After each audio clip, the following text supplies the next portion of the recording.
Hello दोस्तों, veterans नमस्कार। आज पता चला 18 फरवरी को कि पेंशनर्स के खाते में OROP2 एरियर आना शुरू हो गया है। हमारे कई व्यूअर्स ने हमें सूचित किया है कि उनके खाते में कितना पैसा आया है। दो ने तो ये बताया है कि इतना अमाउंट आया है और दो ने बताया हमारे खाते में पैसा आ गया है। और उसके बाद में हमारी यूनियन के जो प्रेसिडेंट हैं गुजरात के, उन्होंने बताया है कि ये पैसा है किसका। तो मैं थोड़ा आपको पढ़ के बता देता हूँ और बड़े खुशी की बात है, और आपको भी खुशी हो रही होगी कि चलो आपके पास पैसा तो आया काफ़ी लंबे इंतज़ार के बाद। तो ये बहादुर सिंह जी हैं, ये बता रहे हैं, सर गुड मॉर्निंग सर, हमारा एरिया 30,285 रुपीज़ आ गया है, अभी मेरे अकाउंट में मैसेज आया है। बहादुर सिंह जी आपको बहुत बहुत धन्यवाद, बधाई हो आपको। आप खुशी की बात है, मिठाइयाँ बाँटें और खुश रहे क्यों काफ़ी इंतज़ार के बाद आपको ये OROP का एरियर मिला है। दूसरे खान सालिद जी हैं, वो कहते हैं सर मुझे 18/2/2023 को 24,269 रुपये मिला है। सर क्या है आप बोलो। तो ये आपका एरियर है और आप अमाउंट बता ही रहे हो 24,269, आपके लिए भी बधाई हो। और ये शोभन सिंह जी कह रहे हैं जय हिंद श्रीमान, मेरे खाते में आज पहली किस्त जमा हो गई है, और हाथ भी जोड़ रहे हैं क्योंकि बड़ी मुश्किल से ये OROP आई है और ये खुशी की बात है। शोभन सिंह जी आप भी मिठाई बांटिए। और ये नीलचंद जी कह रहे हैं कि मेरी पहली किस्त आज सुबह खाते में जमा हुई है, आपके लिए बहुत धन्यवाद। अब जो ये पैसा जमा हो रहा है आपके खाते में, ये पैसा है कौन सा, कहाँ से कहाँ तक है क्योंकि भारत सरकार ने तो कहा था कि 3 साल का एरियर 4 किस्तों में मिलेगा, और वो था 30 जून 2022 तक। तो 1 जुलाई 2022 से और आगे और 7 महीने बचते हैं, यानी 31 जनवरी 2023 तक। तो ये तो पहले मिलेगा ही, यानी 7 महीने का ये। और क्या ये 6 महीने पीछे के मिलाकर के एरियर दे रहे हैं या 7 महीने का एरियर दे रहे हैं, अभी ये क्लियर नहीं है, ये बाद में पता चलेगा। हाँ, आप पता लगा सकते हो, मैंने एरियर निकाल करके आपको दिए हैं, उसमें से आप देखिए कि यदि उससे ज़्यादा आ रहा है तो उसको, जो मैंने एरियर बताए उसको 4 भाग कर लो और उसको फिर आप अपने एरियर से निकाल लीजिए। फालतू पैसा जो बचता है आपका वो 7 महीने का है। या फिर ये देख लीजिए आपका पैसा बनता कितना है, क्योंकि एरियर तो निकाल ही रखे हैं आपने और उसकी वृद्धि भी दे रखी है। तो ये इस प्रकार इन्होंने क्लियर किया है थोड़ा सा। ये कह रहे हैं कि अतर सिंह रिटायर्ड, जो सभी पहले से ही स्पर्श सिस्टम में माइग्रेट हो चुके हैं, स्पर्श ने आज OROP2 की एरियर की पहली किस्त जमा करना शुरू कर दिया है और पारिवारिक पेंशन भोगियों के लिए पूरा एरियर जमा किया जाएगा। 31/12/2022 तक की एरियर का भुगतान किया जा रहा है। अब एरियर तो बनेंगे आपके 31 जनवरी 2023 तक के, क्योंकि जनवरी का भी एरियर आपको नहीं मिला है, उस समय तो केवल पेंशन ही आपकी हुई थी, तो ये पीछे छोड़ेंगे नहीं। तो 7 महीने का तो ये हो जाएगा 1 जुलाई 2022 से लेकर के 31 जनवरी 2023 तक, और पीछे के 6 महीने तो हम ये मान के चलते हैं 13 महीना का एरियर है। लेकिन क्लियर कुछ भी नहीं है, बस ये सूचना ये आ रही है कि आपका इतना पैसा आपके खाते में आकर के जमा हो गया है। अब हमने आपको सिपाही से लेकर के और हवलदार तक दोनों ग्रुपों में एरियर के चार्ट डाले थे, जिसमें कितनी वृद्धि हुई है और कितना आपका एरियर बनता है।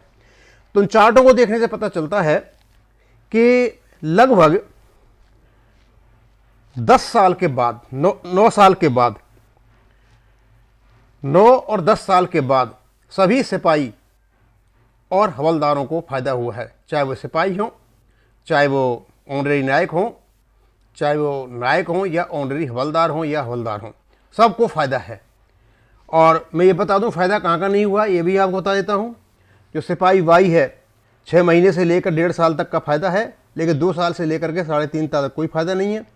उसके बाद 4 साल से लेकर 7.5 साल तक फ़ायदा है, 8वीं साल में कोई फ़ायदा नहीं है, और 9 से लेकर 17 साल तक रेगुलर फ़ायदा है।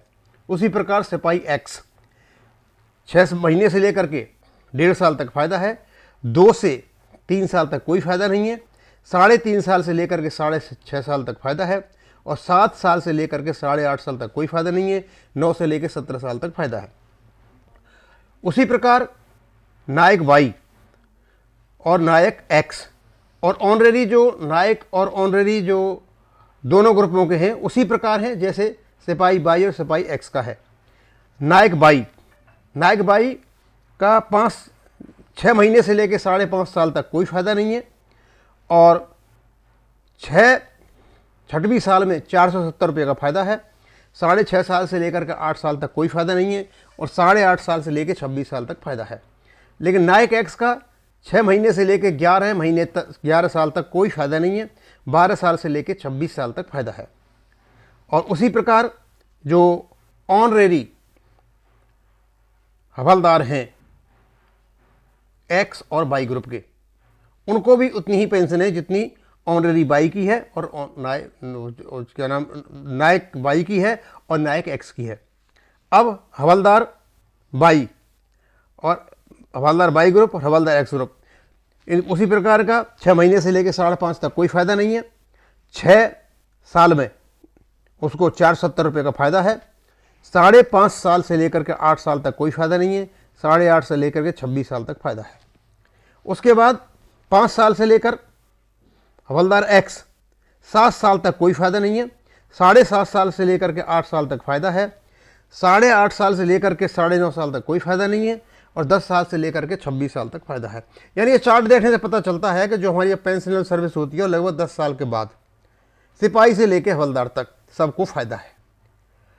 अब ये नॉर्मल सी बात थी, ये मैंने आपको बताई थी, और बड़े खुशी की बात है कि अब एरियर मिलना शुरू हो गया है, और हमारे लोगों ने बताया है, और भी हमारे पास खबर आती रहेंगी, हम आपको बताते रहेंगे। एक और मैं बताना चाहूँगा, ये जो enhance rate of family pension और ordinary rate of family pension, जो ordinary rate of family pension होती है वो लास्ट पे डाउन का 30% होता है, और जो enhance rate of family pension होती है वो पेंशनर के बराबर होती है। अब ये मिलती कैसे कैसे है? जब इसके 2 रूल हैं। एक तो पहला, यदि कोई व्यक्ति सर्विस कर रहा है और सर्विस करते वक्त उसकी डेथ हो जाती है, तो एनहांस रेट का जो नियम है उस पर अलग लागू होगा, लेकिन जो रिटायर हो गया है उस पर अलग प्रकार से नियम लागू होगा। जो व्यक्ति सर्विस कर रहा है और जब उसकी डेथ हो जाती है सर्विस करते हुए, तो एनहांस रेट उसको 10 साल तक मिलेगा। मान लीजिए यदि उसको 55 साल में किसी की डेथ हो जाती है तो उसको 62 साल तक मिलेगा। यदि किसी की जो डेथ है वो 59 ईयर्स में हो जाती है तो उसको 69 ईयर्स तक मिलेगा। यह 67 का नियम लागू नहीं होता जो सर्विस करते हैं। लेकिन जो सर्विस नहीं कर रहे हैं, जो पेंशनर्स हैं, उनको उनकी डेथ हो जाने के बाद 7 साल तक enhance rate of family pension मिलेगा। जैसे 50 साल में किसी की डेथ हो गई तो उसको 7 साल तक ही मिलेगा। और उसके बाद मान लीजिए किसी की डेथ हो गई 62 साल में, तो उसको 5 साल मिलेंगे, क्योंकि ये 67 से आगे नहीं जाता।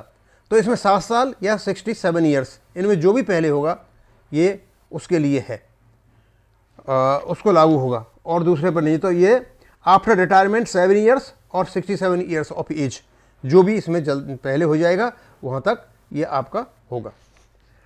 तो अब मैं आपको यहीं इसको ख़त्म करूँगा। थैंक यू, धन्यवाद।